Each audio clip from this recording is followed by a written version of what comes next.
Hi, class. Welcome to Power and Politics in Schools. My name is Michelle. And since our EMI Center launch an initiative, and we hope that students in this EMI course can watch the video, each unit for like 15 minutes, and then we'll do a very quick assessment. So I decided to kind of use the flipped classroom model. So I want you to watch this video before you come to my class. And if you can finish the assessment, 5 questions, by the end of this video, then you can add extra points to your final exam test. How about that? So let's do it. In minutes video, you are going to learn, preview the lesson in week 9. Actually, it's week 10 lesson. All right, Power and Politics in Schools. All right, so please go back to your handout in week 9, but this week is week 10.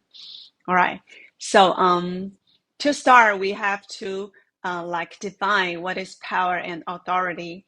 So this is the classification of today's lesson. We're going to talk about sources of authority and sources of power. All right.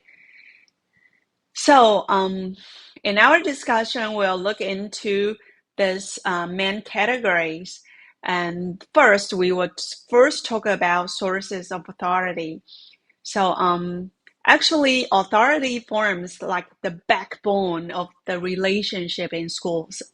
So it shapes like the interaction between students and teachers, teacher and administrators, or like the teachers and the parents. So authority in this context is the socially acceptable right to exercise power. Okay, so the German sociologist Max Weber, remember we talked about it, and it breaks down the power into 3 types.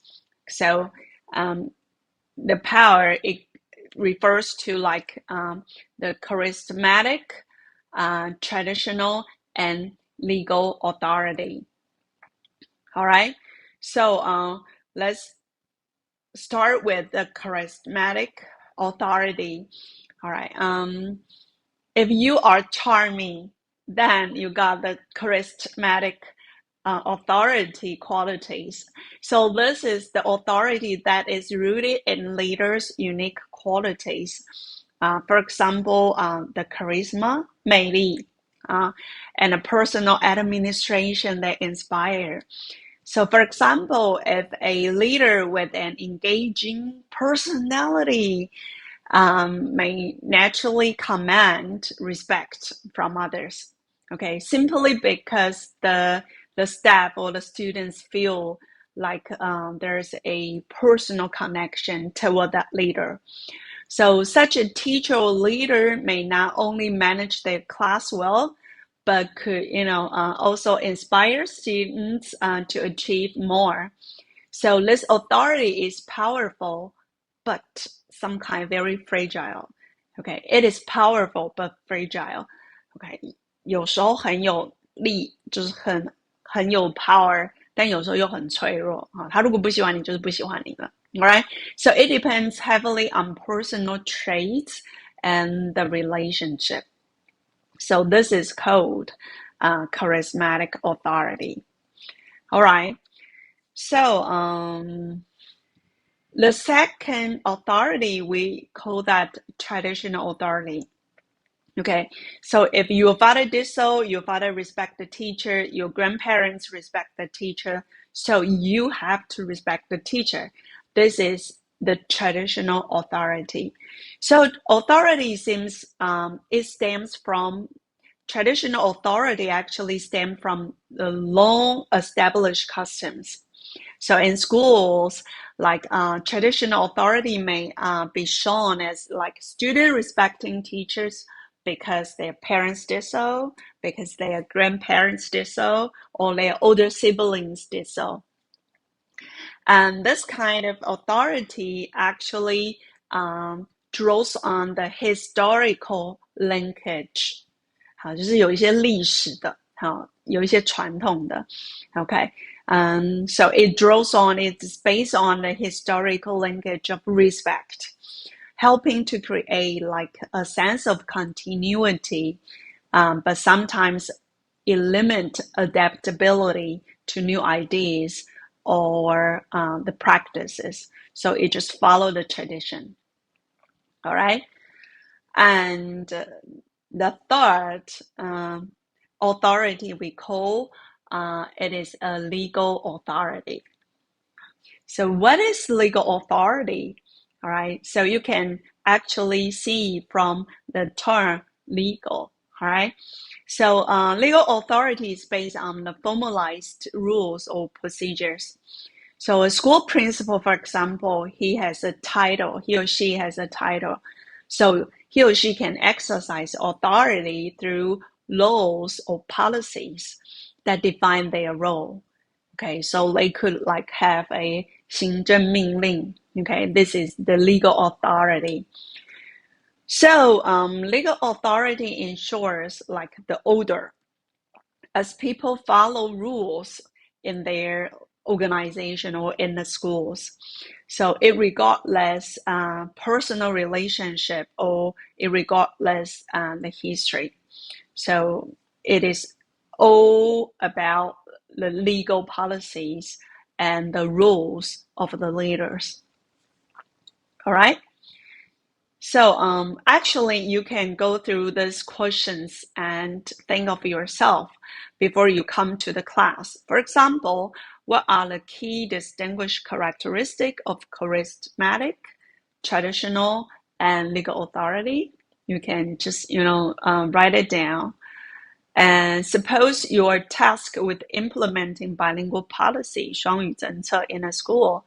You will reply more on which kind of power or which kind of authority to gain support from your staff or your students. What kind of strategies you would like to use in this form of like a legitimate power. All right, think about that. We will discuss it in class soon. All right, so let's shift to the concept of power itself. Not all power in schools is legitimate or formally recognized. So we identified 5 main types of power in this interpersonal relationship. So we will explore the context of school leadership one after another. So the first power, we call that reward power. Okay, reward power is like if you do something good, I reward you, 给糖吃的概念. So this involves influence others by promising rewards. Okay, for example, and the principal with reward power might assign preferred duties.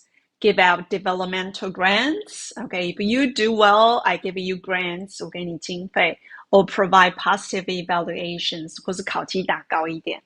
All right, teachers may comply with the request because they expect a benefits. Okay, so they would create this kind of system where like compliance is motivated by personal reinforcement. All right, and the second power, we call that coercive power. Okay, 强迫性的. Okay, let's read it. Coercive. Okay, coercive power is the opposite of reward power, and it involves the use of penalties. 好，去处罚. This would actually include reprimand, 像是去责备, or like stricter oversight for non-compliance. If you do not follow the rules, you got a punishment. All right. So for example, if the teacher consistently leave the school early, they might receive an official reprimand.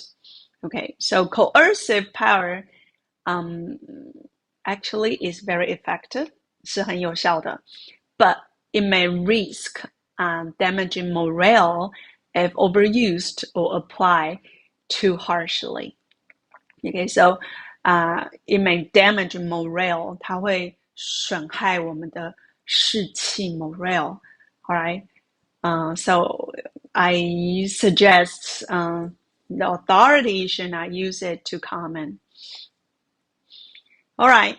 And the third type of power, we call that legitimate power. Legitimate power. Okay, this is the power that comes simply from holding a formal position. For example, it is the title of principal, so you should listen to me. All right, so this is called legitimate power. Okay, people follow directives of someone with legitimate power if he or she is a principal or if he or she is the 主任, okay, the administrative head. Okay, why people or why teachers or parents listen to you? Because you got a title. Okay, and this kind of power, we call that legitimate power. Okay, so people will follow the legitimate power because the role commands respect. This kind of power is actually very effective, 非常的有效，因为它有这样的职位。And this kind of power can be limited if the individual lacks personal influence or strong relationship skills. Okay, so it actually has its drawback too. The fourth power, we call that referent power. Okay, this power arises from personal relationship and admiration. So for example, if I admire this leader, okay, it is not just it's his or her personal personal qualities, not only like that. You really want to be someone like this person, and you got admiration, you got respect for him or she, and this is called referent power. All right, so leaders with referent power are respected and liked, okay, making others more willing to follow them.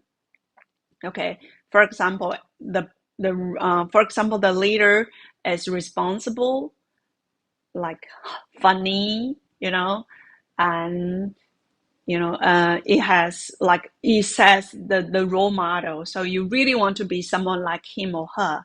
And this kind of power, we call that referent power. Okay, so for example, a principal who serves as the role model, and he or she builds very strong relationship with the young teachers, for example, and we say that he or she has the referent power. Okay, the final one, the fifth power, we call that expert power. So the expert power is based on specialized knowledge or skills. It is an expert. All right, so administrators with extensive experiences or unique knowledge in particular area can influence others because people see them very credible or very competent because they have their own knowledge in certain specific areas. So this type of power, however, is often limited to certain areas in which individual is considered an expert. For example, if a principal is very strong at individualized instruction, 差异化教学，一个校长很会差异化教学。Or this principal has strong knowledge in bilingual teaching, 双语教学, then he or she leads the school team to do the curriculum design. And we said this kind of expert, this kind of principal is an expert. So this kind of principal exerts expert power. All right, so it is all about we learn the reward power, we learn coercive power, we learn legitimate power, referent power, and expert power. So please preview it before you come to Michelle's class. So I'll see you later. Bye-bye.